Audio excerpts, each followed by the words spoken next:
Prostata bezi adenomasida o'zi simptomlar xilma-xilligi borda. Hammada bir xil, bitta narsa bir xil bo'ladi. Yosh. 50 dan o'tgan odamlarning muammosi. Jarrohlik amaliyoti qancha daqiqa davom etadi? Erkak kishini hayotini sifatini buzuvchi eng ko'p tarqalgan kasalliklardan biri bu prostata bezi adenomasini simptomlari, ya'ni belgilari hisoblanadi. Prostata bezi yuqorida aytib o'tdik, siydik nayni to'sadi. Ya'ni ikkita tarafdan o'sib kirgani uchun yo'l yopiladi va tashqariga siydik chiqishida muammo yuzaga kela boshlaydi. Operatsiyada ana shu o'sib kirgan joy olib tashlanadi xolosmi? Qolgan qismi nima bo'ladi? Prostata bezi adenomasi gigant adenomalar bo'ladi. 200 kubdan katta bo'lgan. 300 550 kub qilganman. 5 soat qilganman. Kattada bu. Yarim kilo go'sht olib tashlash. Kichkina nima bilan kirib, yarim kilo go'sht olib tashlash qancha vaqt oladi? Assalomu alaykum. 62 yoshda hojatxonaga kirib olib, 20 daqiqalab peshobini to'kib chiqa olmaydigan otaxon haqida eshitdim. To'g'ri, bu og'riqli jarayon. Atrofdagilarga aytay desang, aytadigan odaming bo'lmasa, kimga dardingni to'kib sochasan? Bir doktorga olib bor desang, tinchlikmi dada deydi bolalaring degan xulosada balki otaxon. Shuning uchun ham farzandlar ota-onasini yoshi ulg'aygandan keyin ona keliningizga ayting-chi, bo'lmasa nima muammoing bo'lyapti? Ota menga ayting, nima muammoingiz bo'lyapti? Shu savollar ichida ularni so'roq qilib turish kerak ekan degan xulosaga keldim. Otaxonda xullas prostata bezi adenomasi kuzatilgan va mana shu muammo bartaraf etilgandan keyin ko'zlarim ochildi degan gapni aytgan u kishi. Assalomu alaykum Sanjar aka. Assalomu alaykum. Ayni muammodan aziyat chekkan hozirgi bemor bilan siz shug'ullangansiz, to'g'rimi? Albatta. Buni haqiqiy og'rig'ini u o'zi yaxshi biladi, keyin birinchi navbatda siz oldingizga kelgan siz yaxshi bilasiz. Qanaqa og'riqlar bilan keladi shunday insonlar? Prostata bezi adenomasida o'zi simptomlar xilma-xilligi borda. Hammada bir xil, bitta narsa bir xil bo'ladi. Yosh. 50 dan o'tgan odamlarning muammosi. 60 dan o'tganda yana ham ko'payadi. Va уже 50 dan mesela boshlangan kasallik 55 yoki 60 da уже kuchli klinik belgilar bilan kechadi. Yuqorida aytib o'tganingizdek, siydik to'xtab qolish, umuman siya olmay qolishlik holati bor. Siydik tutilishi deymiz. Shunaqa holat bor. Siyadi. Lekin siyishga juda ham qiynaladi. Siydikda bosimi bo'lmaydi. Oqadi. Tomchilaydi. Tomchilaydi. Mana shunaqa qilib kuchanib yurib, siyib vaqt yo'qotadi. 5 minut, 10 minut, 15 minut, hattoki ana hali kuni ham eshitdingiz 20 minut. Ya'ni 20 daqiqalab kichik hojatga 20 daqiqalab vaqt ketadi. Buni azobini endi u boshdan o'tkazgan odam biladi. Eng yomoni 20 minut vaqt peshob qilib kelib, 1 soat, 1,5 soatga qolmay yana boradi. Chunki u to'liq chiqib ketmadi. Qoldiq siydik hissi. Qoldiq yana tez to'lgan. Bunaqa bemorlar biz kamiga tavsiya etamiz. Ko'proq suyuqlik iching, organizmda tonus to'shang, yoshingiz katta, obnovleniya bo'ladi. Qon suyulib turishi kerak. Tanamiz chunki asosiy qismi suyuqlikdan iborat bo'lganligi uchun. Bunaqa odamga qanaqa qilib ko'proq suyuqlik iching deysiz? U suyuqlik bir qismi katta qismi siydik bo'lsa, u siydik bo'lib ayrilsa, bu siydikni keyin ayirib bera olmasa, tashqariga chiqarib bera olmasa, bu juda og'riqli. Erkak kishini hayotini sifatini buzuvchi eng ko'p tarqalgan kasalliklardan biri bu prostata bezi adenomasining simptomlari, ya'ni belgilari hisoblanadi. Bu siydik tutilib qolishidan tashqari yana qanaqa og'riqli simptomlari bor? Ko'p. Misol uchun hojatga tez qatnash. Bitta muammo. Tunda ayniqsa tunda. Kunduzi ham bo'lishi mumkin, tunda ham bo'lishi mumkin. Tunda misol uchun 2 martadan ko'p hojatga boryapti. U odam uxlamaydi. Uxlamagandan keyin unda qaytmas bosh miya organik o'zgarishlar paydo bo'ladi. Va u nevropatologga borib davolaveradi. Tushunasizmi? Muammo negizi nimada o'zi? Nimaga uyg'onyapti kech payt? Majbur bo'lyapti uyg'onishga. Aynan mana shu prostata bezi adenomasi kasalligining evaziga. Agar prostata bezi adenomasini bartaraf etilsa, bu muammo bartaraf bo'ladi. Nervlar ham sekin-asta iziga tushadi. To'g'rimi? Qo'shimcha endi nevropatologning tavsiyalari bilan. Yana bir holat bor, mana kunduzi ko'p borish. Kunduzi ko'p borish ham yaxshi emas-da. Men juda ham ko'p to'qnash kelaman bunaqa bemorlar bilan. Hattoki klinikaga keling desam, klinikaga kela olmaydi. Yani aytaylik, Qashqadaryolik bemorimiz klinikaga keling, birlamchi ko'rik tekshiruvlardan o'tkazaylik desak, kela olmaydiganlar bor. Yo'lda qanday yo'l? Keyin yo'q, kelmasangiz bo'lmaydi deb oyoq tarafda turib olganimizdan keyin keladi. Kela olmasligim sababi yo'lma-yo'l kovushimni chayib olishim kerak. Yo'lma-yo'l mashinani to'xtatib nima qilish kerak? Poyezdni qidirib, poyezdda kelsa agar nima qilish kerak? Hojatxonani band qilish kerak. Qiynaladi. Mana ko'chaga chiqa olmaydi va desotsializatsiyaga olib keladi. Ya'ni o'rtoqlariga qo'shila olmaydi. Birorta to'y marakaga bora olmaydi. Jamoatda ajraladi xullas. Hayot sifatiga ta'sir ko'rsatyaptimi? Albatta ta'sir ko'rsatyapti. Shunaqa holat bor, yomon holat, paradoksal ishuriya deymiz. Ya'ni paradoks holat bor. Bu siyamansa siya olmaydi. Tomchilab chiqadi. Siymaymansa ham tomchilab chiqib turaveradi, oqib turaveradi. Ham siydik tuta olmaslik bo'ladi, siyamansa ham siya olmaydi. Ya'ni paradoksal holatda. Tushunyapsizmi? Bu yomon holat. Mana shunaqa holatlar bo'lishi mumkin. Bunaqa ham keladi demak oldingizga. Bu o'sha prostata bezi adenomasining og'ir darajalari. Shunaqa holatlar bo'ladi. Peshob qildi. Qoldiq peshob qolganini o'zi his qilaveradi. Qolib ketayotganini his qilaveradi. Ya'ni qoldiq чувство неполного опорожнения мочевого пузыря. Ya'ni to'liq chiqib ketmaganini o'zi his qiladi. Shunaqa holatlar. Ya'ni bular qo'shimchasiga biz bilamiz, erektil funksiyani ham pasayishi o'z-o'zidan bo'ladi. Jinsiy funksiya muhim deb turib o'tgan podkastlarimizda aytib o'tdik. Prostata bezi adenomasi ham erektil funksiyani buzilishiga, pasayishiga olib keladi. Chunki peshob qilinmayotgan odamda уже erektil funksiya unchalik qiziq bo'lmay qoladi. Bu albatta to'g'ri, qatnab jonidan to'ygan odam bunga anaqa vaqt ajratadimi? Bunga fokus qila olmay qoladi. Shunaqa. Tatimay ham qolsa kerak. Tatimay ham qoladi. 45 dan ham boshlanib qolyapti-da bu muammolar. Bu muammolar ham qandaydir yosharayotganini his qilyapmiz biz ham. Statistikaga e'tibor beradigan bo'lsak, 37 yoshli bemorda operatsiya qilganman. Adenoma bo'yicha unda Farg'onada ishlardim 2019-yili 37 yoshli bemorimizni prostata bezi adenomasidan xalos qilganman. Eng qizig'i, adenomani hajmi 100 kubdan katta bo'lgan. Gigant bo'lgan. 40 kub emas, 50 kub emasda katta bo'lgan juda ham. Ya'ni kasallik to'g'ri 55, 60, 65 yoshda ko'proq uchraydi, lekin undan yoshroq paytda ham uchrashi mumkin. Bunga ayrim sabablar rol o'ynab qo'yishi mumkin. Genetik sabablar rol o'ynab qo'yishi mumkin. Ya'ni dadasida bo'lgan bo'lsa, nimada bunda ertaroq boshlanish ehtimoli mavjud. Bo'lishi mumkin. Yoshlikda o'tkazilgan prostataga bog'liq kasalliklar, prostata bezining yallig'lanish kasalliklari.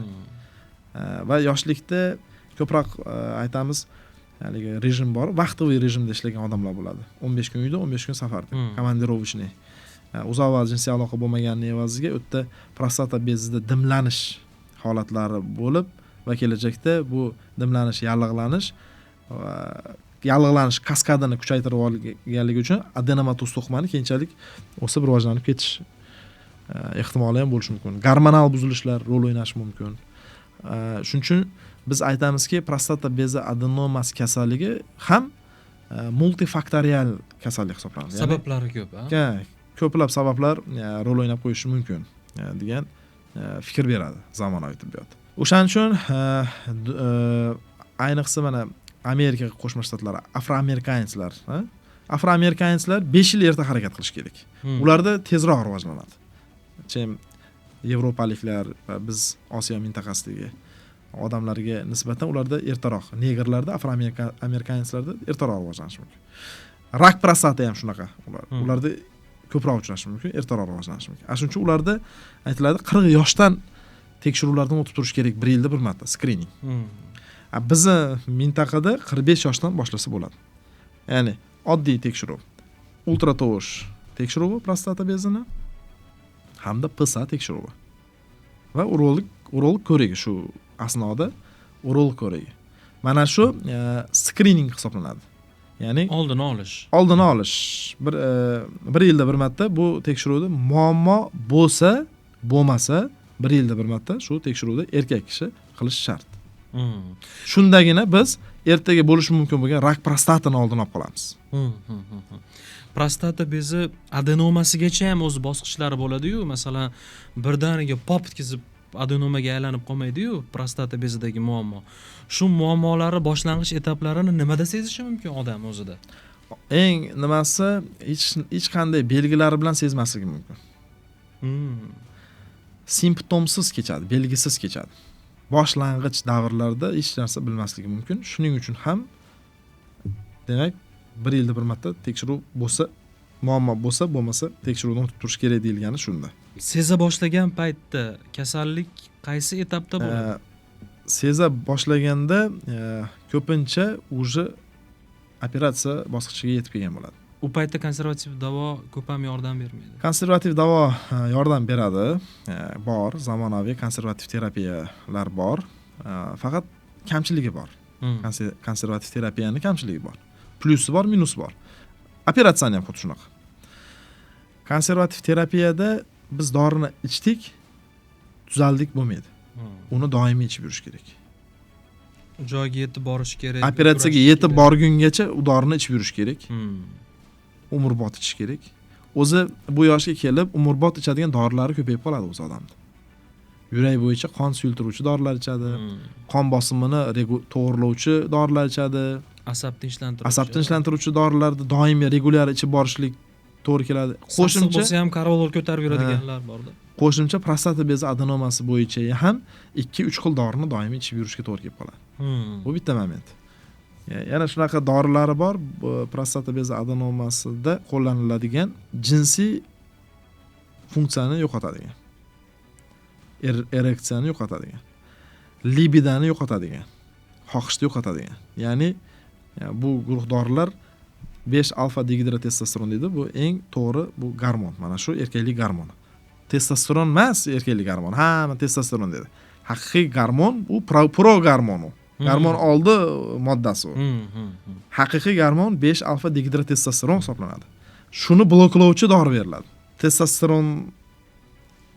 Testosterondan bu hosil bo'lyapti. 5 alfa dehidrotestosteron shuni bloklovchi dori beriladi.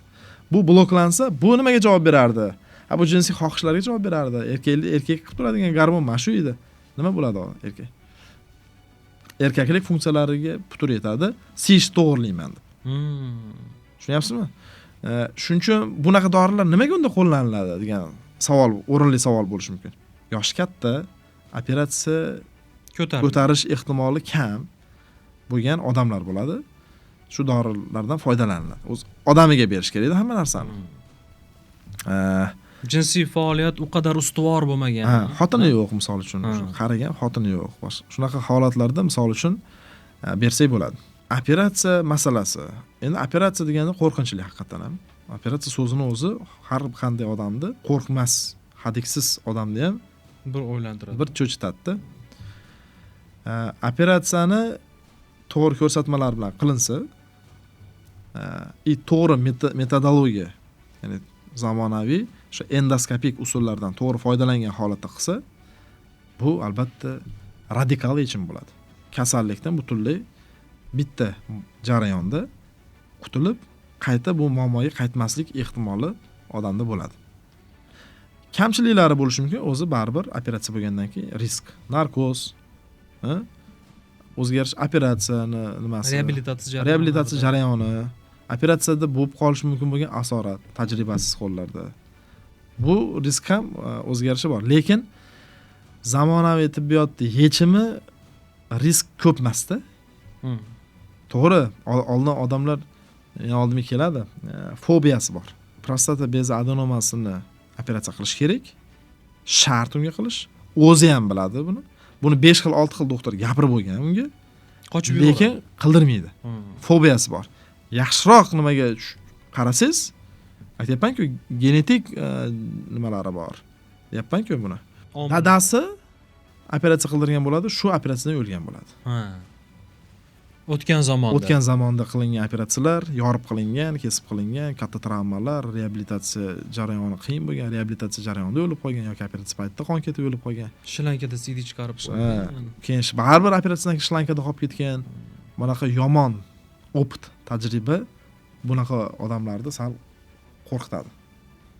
Tushuntirib bersangiz ham oson, yengil qilib tushuntirib bersangiz ham juda anaqa qilib qo'rqib kiradi. Shunaqa fobiya paydo bo'lib qo'yadi. Prostata bezi adenomasi keng tarqalgan kasallik bo'lgani uchun har bitta oilani boshida bu muammo bo'lgan oldin. Отрицательный nima ko'pchilikda bo'lgan. Shuning uchun shu fobiya ham nima qiladi? Odamlarni anaqa qiladi, to'xtattiradi.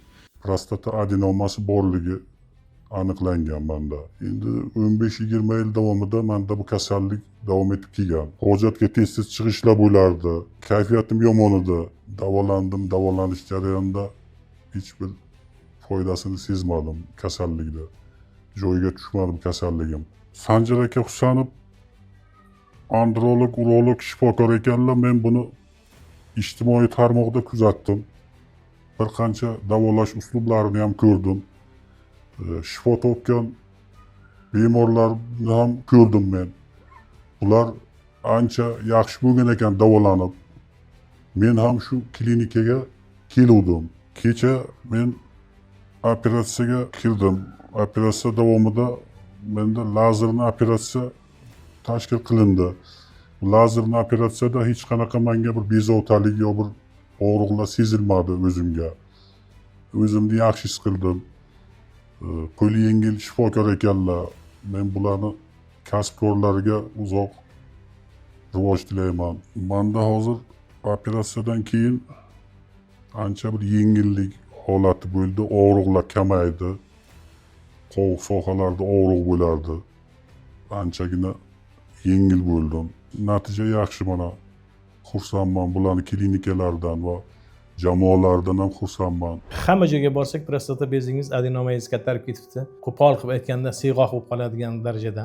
Shlankani osib yurgan chollarni ko'rganmiz. Ey Xudo, biz ham shunaqa bo'lib qolmaylik deb Xudodan so'rab yurardik. Biron uzoqroq joyga borsak juda xijolatda yurardik. Yoki bo'lmasa shu sanatoriyalarga borsak ham onamizni alohiligina qilib, sanatoriyadan keyin ham davolangandan keyin 1 oy yoki 1,5 oydan keyin yana shu shamollash, yana o'sha holat takrorlanaverdi. Juda qiynalib yurardik. Sanjarbekda men YouTube'da uzoq kuzatib yurardim. Bizdan oldingi operatsiya qilgan er xotinning intervyusidan keyin men yaxshilab qaradimda, birdan sizlarga telefonga chiqdim. Sizda biroz shamollashib ko'proq ekan, 1 kun davolaymiz deb davolashdilar. Rahmat. Keyin Sanjarbekda o'zi ham podrobni, chiroyli qilib tushuntirdi. Mana yaqinda Dushanbaga borib kelganda eng keyingi kraterimni nimadan olib keldim sizdan, shuna chiroylilari bilan operatsiya qildim. Xudo deb aytdilar, mayli rahmat, bor bo'lsin. Xursandman, Allohga behisob shukr.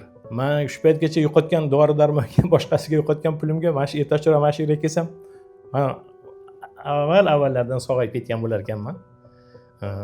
Behuda ko'p pullar yo'qotganmiz. Chiroyli yil xalqni xizmatiga bel bo'ylagan Sanjar akamiz omadli tilayman. Alloh rozi bo'lsin u kishidan. El nazardan qolmasin. Mediaga bir 15 yil bo'ldi kirib kelganimga, boshidan meditsinaning ichidamanda. Avval boshdan klinikalarda yurib, shu operatsiyalarda yoritganman. Prostata bezi adenomasini jarrohlik amaliyotiga kirganmiz. Mesela 10 yil avval ochib olib, yorib olib, qonatib, hamma operatsiya nima desa savolga qanday odamlar javob bersa, xuddi shunaqa operatsiya bo'lgan.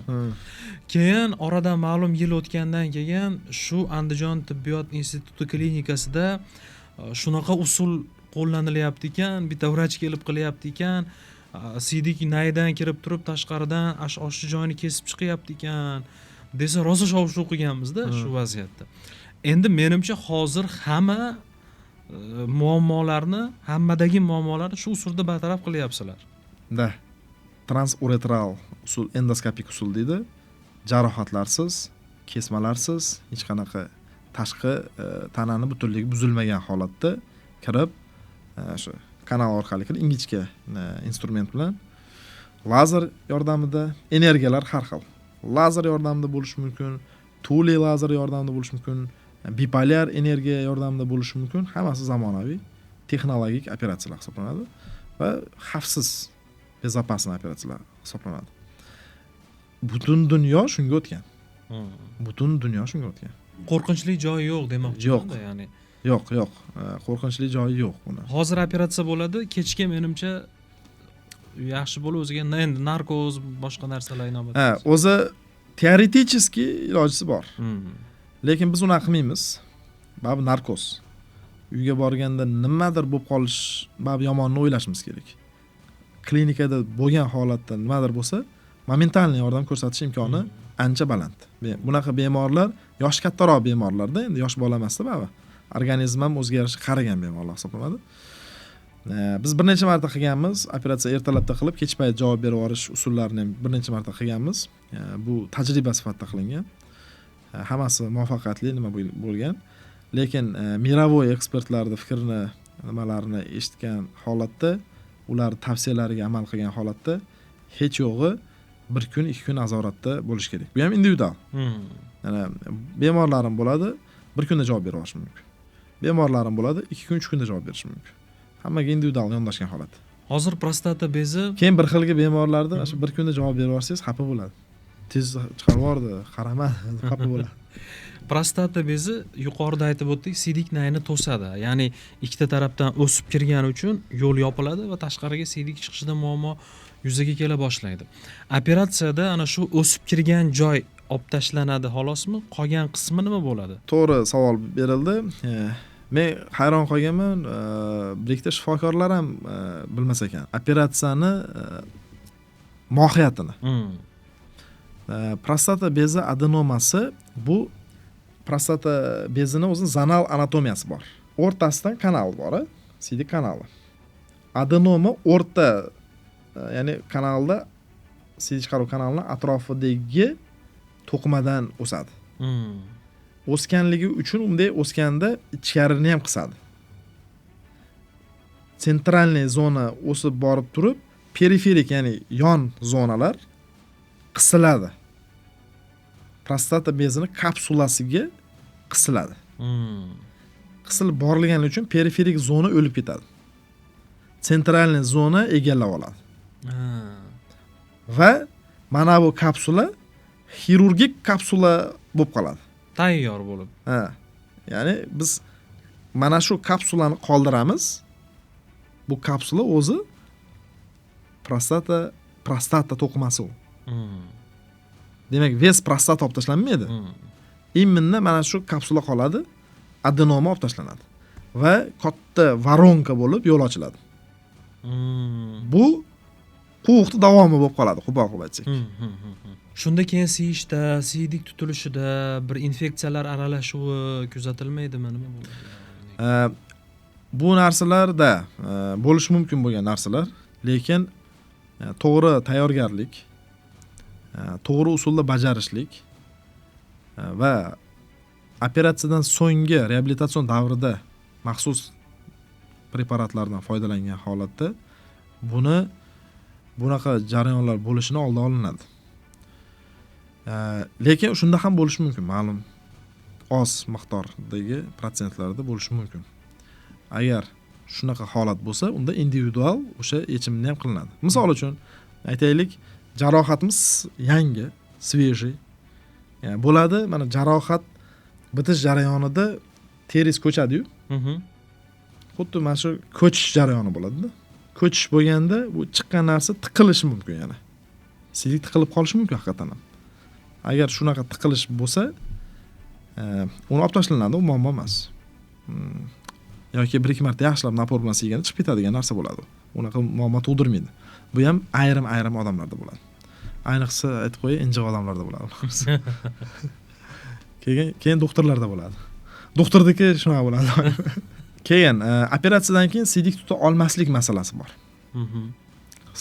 Stress siydik tuta olmaslik. Stress siydik tuta olmaslik meni faoliyatimda 1000 dan ortiq operatsiya bo'lgan. Adenoma bo'yicha.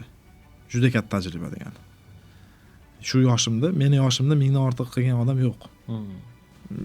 Mana shu возрастной kategoriyada. Operatsiyada ikkita bemorimda total siydik tuta olmaslik bo'lgan. Bittasini operatsiya, ya'ni sfinkter o'rnatish operatsiyasi taklif qilganmiz, unamagan. shu ham yaxshi menga degan raqam bergan. Qo'qonlik bemor edi. Yana bitta bemor Toshkentlik bemor. Hozir u bilan shug'ullanyapmiz. 1 yil oldin operatsiya qilganman. Hozir siydik tuta olmaslik bor unda. Endi shunga hozir sfinkter o'rnatish nimasidamiz? Harakat etamiz. Klapan. Ya'ni siydik tuta olmaslik bo'lsa ham yechim bor. Yechim biz qilyapmiz. Biz mana siydik tuta olmaslik bo'yicha birinchi sfinkter o'rnatgan, sun'iy sfinkter o'rnatgan biz o'rnatdik jamoamiz. 15-noyabr kuni o'rnatdik. Siydik tuta olmaslik 1 oy, 1,5 oygacha bo'lishi mumkin. Bunga biz norma qaraymiz. O'sha paytda dorilari bor, beriladi agar shunaqa bo'lsa. Ayrim bir guruh odamlarda bo'lsa, shu dorilar beriladi. Bu asorat hisoblanmaydi. Bu operatsiyadan keyingi normal holat deb qaraladi. Chunki bu yerda prostata bez adenomasi katta bo'lib ketgan, siydik ushlovchi klapanlarni bosganda, u yerda ishemiya jarayoni bo'lgan. Tushunasizmi? Operatsiyani blestyashchi qilsangiz ham u siydik tuta olmaslik bo'lishi mumkin. Mana men eng kuchli mentorlardan o'rganganmiz-da bu operatsiyani. Mirovoy nimada eng kuchli mentorlardan o'rganamiz. Burlak Oleg Olegovich, hozir o'zimizda tajribali nimalar. Mana shu qo'llarda ham Burlak Oleg Olegovichda ham, Nikolay Sorokinda ham shu muammolarni men ko'rganman patsientlarda. Lekin bu eng bizni xursand qiladigan jihati vaqtinchalik narsalar. Mingdan ortiq operatsiyada 2 dona. Ko'p emas bu. Bo'lib ham bu kasallar cho'zib yuborgan odamlar. Haligi o'tkizib yuborgan odamlar bo'lib ham. Bu risklar teng bo'lib tushuntirilgan bo'ladi, ko'proq tushuntirilgan bo'ladi. Shuning uchun ham bu bemorlar juda bizdan norozi bo'lmagan. Mana hozir ham aka-uka taqib gaplashaveramiz. Qo'rqmasdan. Jarrohlik amaliyoti qancha daqiqa davom etadi? Jarrohlik amaliyoti xilma-xil. Yarim soatda tugatishimiz ham mumkin, 20 minutda tugatishimiz ham mumkin, 10 minutda tugatish ham mumkin. Ayrim nimalar bor, kichkina bezlarda 3 soatlab ham qilishimiz mumkin. 2,5-3 soatlab. Endi kam uchraydi bunaqasi. O'rtacha nima 1-1,5 soat vaqt oladi baribir. Bunga organizatsiyasi, tayyorlash, положение qilish, texnologiyani tayyorlash, hammasi bo'lib ketadi baribir. O'zi operatsiyaning o'ziga aytaylik 40 minut, 45 minut ketsa, lekin mana jarayonlarga narkoz berish baribir ketadi. Shunaqa 1 soat, 1,5 soatda hisobini olamiz doim. Prostata bez adenomasi gigant adenomalar bo'ladi. 200 kubdan katta bo'lgan. 550 kubni qilganman. 5 soat qilganman. Haligi kattada bu. Yarim kilo go'sht topib tashlash. Kichkina nima bilan kirib, yarim kilo go'sht topib tashlash, конечно, vaqt oladi. Qon yedi olayotgan paytingizda ko'rishni buzadi, boshqa qiladi. Shunaqa vaqt hammada xilma-xil kechadi. Prostata bezi adenomasini operatsiyasi o'tkazilgandan keyin ko'zi yarq etib yonib ketsa kerak hamma. Oldingizda bor ekan u deb. Endi baribir bu ham intim masala bo'lgani uchun o'zi ko'p bemorlarimizni fikrlari, nimalarini olib qo'yganmiz. Video materiallari bor uni. Biz ko'radigan narsa juda ko'p bemorda ko'z yosh chiqadi. Birinchi siygan paytida yig'laydi. Maza qiladi. Maza qilib siysa bo'lar ekan degan narsa bo'ladi. Tushunyapsizmi? Bu baxtda.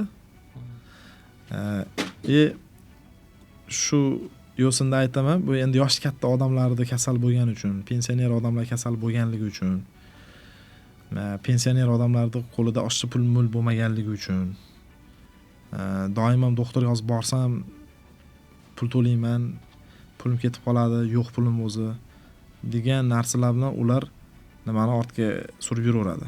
Shularda bola chaqasiga murojaatim meni. Dadangizni 1 yilda bir marta ko'rsatib turing. Chunki bu kasalliklar yoshga bog'liq kasalliklar. Mashina men aytaman, nimaga o'xshataman? Mashinani ham yog'lab turasizlar.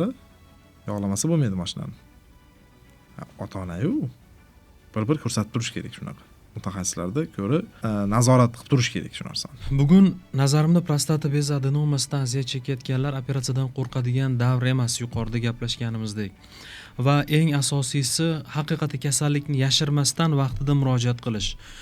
aytganingizdek 200 kub narsani olib tashlagan qayerda-yu, kichkina bir tuynuk orqali kirib kichik hosilani olib tashlagan qayerda. Qancha kichkinalik paytida qilinsa, asorat bo'lish ehtimoli shuncha kam bo'ladi. Vaqtida murojaat degani bu. Yuqorida aytdik, vaqt hamma narsaga davo deb. Lekin meditsinada to'g'ri qadam tashlanmasa, vaqt davo bo'la olmaydi dardga. Shuning uchun ham ushbu tavsiyalarga amal qilib hayotingiz sifatini yangi bosqichga olib chiqasiz degan umiddamiz. Sizga rahmat aka. Katta rahmat.